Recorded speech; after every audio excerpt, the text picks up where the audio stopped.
Olá, pessoal, tudo bem? Eu tô passando aqui hoje para a gente fazer uma reflexão juntos de novo. Uma reflexão que eu acho importante a gente trazer, um pouco porque ela legitima o início desse projeto, por que eu comecei a escrever, por que eu me senti nessa condição de excluída como parte da motivação desse projeto, do porquê que eu percebi esse preconceito, de que forma isso aconteceu e por que isso tem muito a ver e exige muito trabalho da parte da gente, que começa aqui, nessa roda do New Families que a gente está falando. O preconceito, ele é uma coisa que precisa ser compreendida para poder transformar a realidade que a gente vive. Se a gente não entender por que ele acontece dentro das pessoas, qual é o comportamento que leva a gente a agir dessa forma, a gente vai continuar nesse ciclo. E muito como vítimas. A mulher é uma vítima de preconceito, de várias formas. Parece feminista isso que eu estou falando, né? Parece vitimista, mas não é. Eu estou trazendo esse pensamento porque eu realmente acredito que existe um desequilíbrio e se a gente começa a ler e a entender as histórias das mulheres no mundo neste momento, que não vivem o privilégio que a gente vive em algumas sociedades, né, que já estão mais evoluídas em algumas lutas, a gente vai ter certeza de que tem muito caminho para andar ainda, que a mulher ainda não tem poder em muitos lugares, né? Mas se eu sair um pouco dessa generalização, né, porque isso é grande, a mulher não ter poder, não ter poder sobre o planejamento familiar em tantos lugares do mundo, não ter poder de voz, né, de participação, de escolha dos seus modos de vida, do seu parceiro, né? Tem muitos países que ainda vivem uma retaliação de direito importante, mas eu não vou entrar nessa parte genérica. Eu queria conversar com você sobre o preconceito que existe nessa que a gente conhece, esse que a gente conhece aqui. E que no New Families, por exemplo, foi uma das minhas motivações a começar a conversa. Além de falar sobre o guarda-chuva que ampara as crianças, filhos de pais divorciados, e que evoluiu no tempo para os recomeços, e que trouxe para a gente tantos recomeços que não são mais só pós-divórcio, mas são todos os recomeços que vêm a partir dele, né? E que muitas vezes na vida de outras mulheres vêm de outras disrupções, mas que nos trazem para o mesmo ponto de partida, que é o recomeço. Nessa sociedade, nesse momento que a gente está vivendo, e com vocês que eu estou falando aí, o preconceito, da onde que ele vem, né? Vamos compreender isso para poder mudar essa realidade. E como é que a gente, quando vai tentar compreender, puxa, com relação à vida que a gente tem, as experiências que a gente tem na vida diária, né, na nossa rotina. O que acontece? Qual é o comportamento que move isso? Nós, na vida, sempre somos alguma coisa dentro desse contexto. Ou nós somos excluidores, ou nós somos vítimas, ou nós somos refratários. A gente assiste a coisa acontecendo nessa posição e não faz nada. Fica quieto, né? Finge que não é com a gente, que como se aquela mulher que estivesse sofrendo aquilo não representasse uma parte da gente, um pedaço da gente. Nós, por característica humana, nós somos seres que produzem a exclusão, o excluir, né? Por que a gente faz isso? Sabe por que a gente faz isso? Eu andei lendo muito sobre isso e tenho recebido algumas luzes assim nessas leituras e é triste e verdadeiro. A gente exclui porque a gente quer se distanciar de todas as pessoas que fazem com que a gente se sinta mal em relação ao assunto que nos amedronta. A gente exclui pessoas que trazem à tona sentimentos ou necessidade de pensares, de reflexões, os quais a gente não está pronto para fazer ou dos quais a gente quer fugir. E por isso a gente exclui. Às vezes a gente exclui até sem querer. Eu quero contar um episódio que antes de eu me divorciar do pai dos meus 2 filhos, dos primeiros, eu participei de um evento da escola dos meus filhos. E nesse evento foi convidada uma mulher que tinha recém se separado. Essa mulher, ela foi no evento, levou o filho dela, e nós nesse evento tínhamos espumante, era enfim, um acontecimento festivo, né? teve música, e essa mulher ela passou a noite inteira sendo examinada pelos homens e pelas mulheres daquele ambiente. No grupo dos homens, eles achavam ela solta. No grupo das mulheres, as mulheres, ao mesmo tempo que queriam fazer com que ela fizesse parte daquilo de alguma forma, que é o lado feminino tentando amparar, ao mesmo tempo vinha o medo de que ela estivesse ali, despertando tanto nos seus homens quanto nelas próprias esse outro mundo de outra escolha, né, que envolve o casal que está ali não está mais junto, que envolve começar de novo na vida afetiva e na vida da família. Isso é tremendamente doloroso, não é? É isso que acontece com a gente quando a gente enfrenta uma situação dessas, não é? E naquela época eu não era divorciada. E eu me lembro de assistir vários comentários em relação àquela mulher e não falar absolutamente nada. Eu fiquei assistindo aquilo e pensando, coitada. E não fiz nada, não me movimentei. Talvez eu tivesse naquela época um medo gigantesco de me posicionar, porque eu estava vivendo os meus conflitos internos. Hoje para mim isso está mais claro e eu acabei assistindo. Mas que bom que acontecem coisas na vida da gente que fazem com que a gente reflita e se torne uma pessoa diferente. Porque hoje, com certeza, nessa cena eu não assistiria mais. Eu falaria por essa mulher, que nem podia se defender ali, pela escolha dela. Eu falaria pelo respeito que a gente precisaria ter por ela e pela escolha que ela fez, seja ela qual for. Porque depois que eu passei, eu precisei desse mesmo respeito. E como é complicado quando a gente participa como refratário, não faz nada, que na verdade nos coloca também numa posição de vítimas.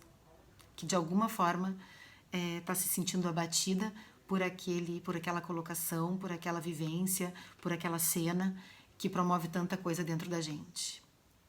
Uma vez, quando eu era, criança, eu vivi uma outra cena que também diz um pouco sobre isso, que é da defesa, né? Eu fui agredida no meu cabelo.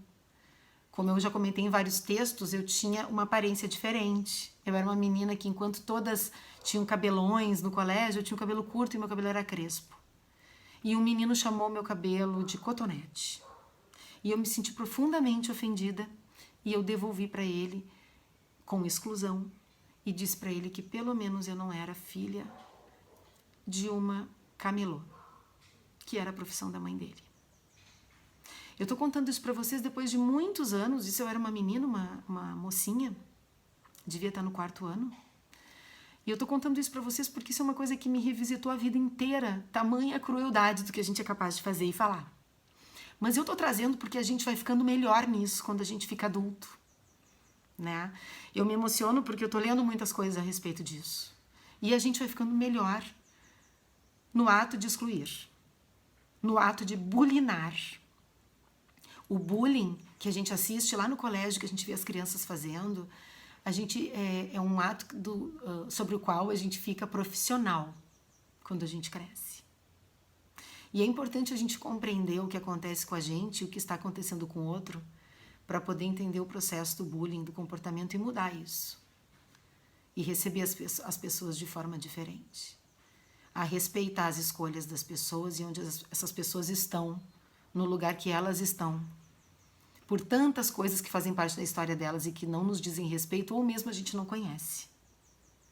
Então, dentro disso, né, eu queria trazer que nesse processo que a gente vive do divórcio, no caso, né, e que é o caso de tantas mulheres que estão aí me ouvindo agora, quando a gente tá fora e a gente vê uma situação dessas, como a do divórcio ou como qualquer outro recomeço, a partir de uma disrupção difícil, dolorosa, que enfrenta questões, medos e a transformação, a gente costuma se colocar numa posição de que a gente é melhor. Então a gente exclui quem vive isso e fica numa posição de melhores, uma posição arrogante, como se a gente não pudesse estar fazendo parte daquele grupo como num passe de mágica, num acontecimento qualquer da vida, muitas vezes nem escolhido por nós. Então, é importante pensar sobre isso, e eu estou trazendo essa reflexão porque ela é em tudo na vida. Ela não é só no divórcio. Ela faz todo sentido aqui nessa casa, mas ela diz respeito a tudo na vida. Quando a gente está fora, quando a gente é diferente da outra pessoa e a pessoa está vivendo uma situação que é diferente da nossa, tem dois caminhos. Um deles é empurrar ela para a margem, excluir e achar que a gente é melhor do que ela. O que não é verdade, porque a qualquer momento a gente pode estar passando pela mesma coisa, pelo mesmo desafio. A gente não sabe do amanhã. Nem nos relacionamentos, nem na vida de trabalho, nem em relação a poder, nem em relação à riqueza. A gente pode estar passando tanta coisa ali na frente. Então, quando a gente exclui, a gente empurra para fora quem é diferente da gente e que a gente considera pior do que a gente, por um motivo que não é legítimo, que é o fato de que a gente não é diferente de ninguém e não está protegido dos acontecimentos do mundo e das dores. Então, talvez para a gente ajudar nesse caminho, as pessoas que sofrem, vítimas de qualquer tipo de preconceito ou de bullying, grupo nos quais os divorciados fazem parte, as mulheres divorciadas principalmente, que a gente precisa sim ajudar a fortalecer o caminho dessas pessoas, o caminho de volta, o retorno. Precisa trazer essas pessoas da margem para dentro do grupo de novo. O grupo só fica valioso quando ele tem a potência de todos dentro dele, de todas as escolhas. Quando a gente consegue ser múltiplo, ter várias participações diferentes dentro do nosso grupo, que não pensem igual, que não escolham da mesma forma, que tenham valores diferentes.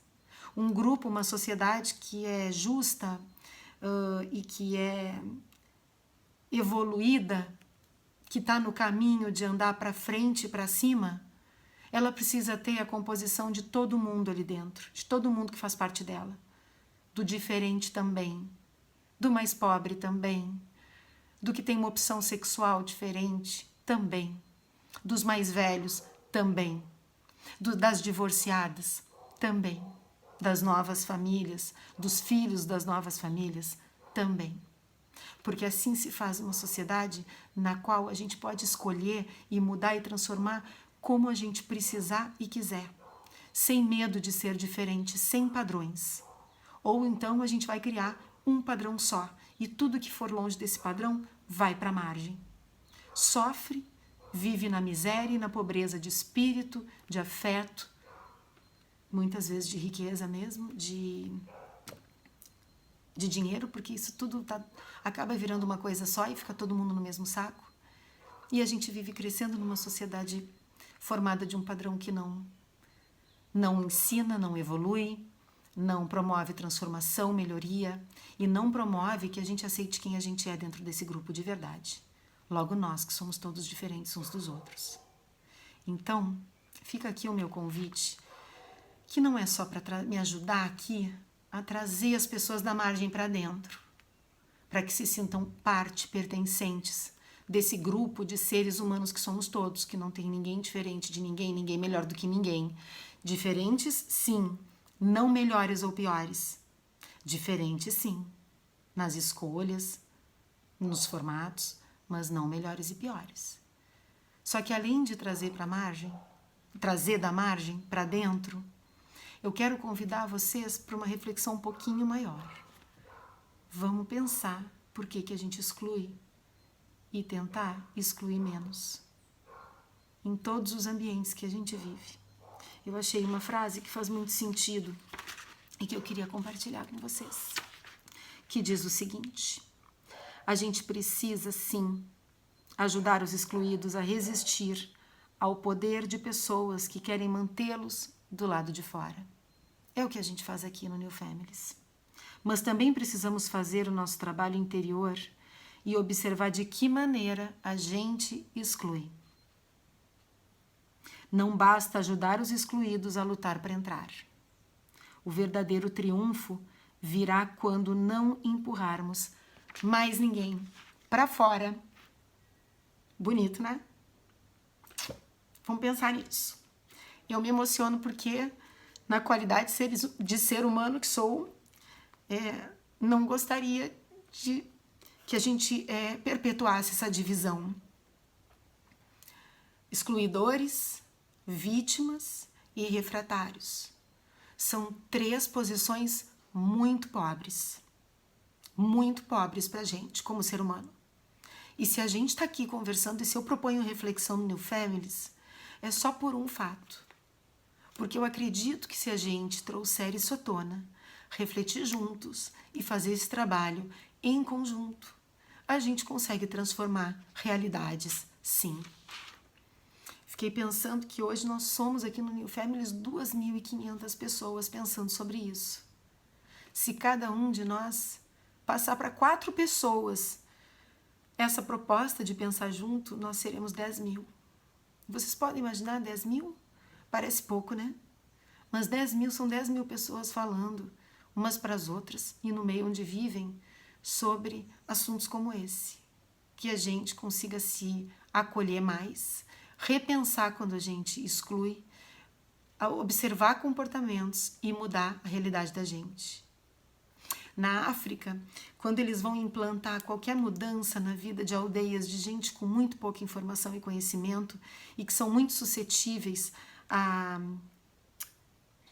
questões religiosas, a crenças, né, religiosas, a misticismos, eles só conseguem entrar com técnica, com tecnologia, com ciência para ajudar essas pessoas quando essas pessoas, primeiro, são entendidas na sua composição cultural e de comportamento, quando elas, nesse processo, são respeitadas e conseguem experienciar dentro da possibilidade delas essa nova possibilidade, essa nova opção, né, da ciência, essa nova prática, essa nova forma de fazer, e quando elas veem que é possível, elas replicam.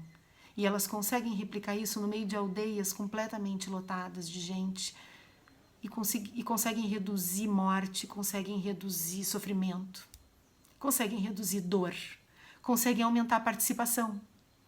É simples assim. E por que eu não vou imaginar que isso é possível aqui? A minha fé é que a gente consiga, a partir de reflexões, espalhar isso para os nossos grupos, que têm muito mais conhecimento, possivelmente, do que muitos na África, né? Intelectual e emocional, que são capazes de entender o comportamento da pessoa que está do lado, apresentar o seu, apresentar uma nova forma de fazer e, quem sabe, diminuir a prática da exclusão, do bullying, do desamor, do desrespeito à diferença, às escolhas das pessoas. Então essa é uma das bandeiras mais fortes que eu tenho neste projeto e que eu queria compartilhar com vocês. Se faz sentido para vocês, divide com mais alguém, divide com mais gente na volta. Dá voz para isso. Isso é muito importante. A gente não está falando aqui de coisas que realmente são só filosofia e que não tem potencial de mudar a vida das pessoas. Nós estamos falando aqui de comportamento. De uma coisa que começa aí, que começa aqui, e que a gente passa para mais 4, e assim a gente vai multiplicando e consegue que a gente viva num mundo no qual todo mundo está junto. Numa sociedade na qual todo mundo tem direito a participar na sua forma, no seu formato, do seu jeito, com o seu recomeço, levando em consideração os seus sentimentos, os seus ideais, e sendo bem recebido e impulsionado para isso, com amor, que é como a gente gostaria de ser recebido em todos os lugares. E quem não foi, algum dia, e tenho certeza que qualquer um que está me ouvindo agora já foi algum dia mal recebido, né? Já foi vítima de bullying ou de preconceito, sabe exatamente da dor que eu estou falando. O quanto dói não pertencer. não fazer parte. O quanto é duro. A gente não quer isso pra gente, nem quer isso pros outros, né? Fica o meu carinho, um beijo de bom início de semana e que a gente possa pensar junto sobre essas coisas todas e possa fazer melhor aqui, multiplicar, passar para mais gente, transformar esses 2.500 em mais, porque o único propósito desse projeto existir realmente é mostrar mulheres, mostrar histórias, diferenças e nos colocar no mesmo grupo, no mesmo lugar, independentemente de quais sejam essas jornadas. Somos todas donas desse direito, tá bom? Um beijo, boa semana. Desculpa o vídeo longo. Que fique no coração de vocês, que a gente possa conversar sobre.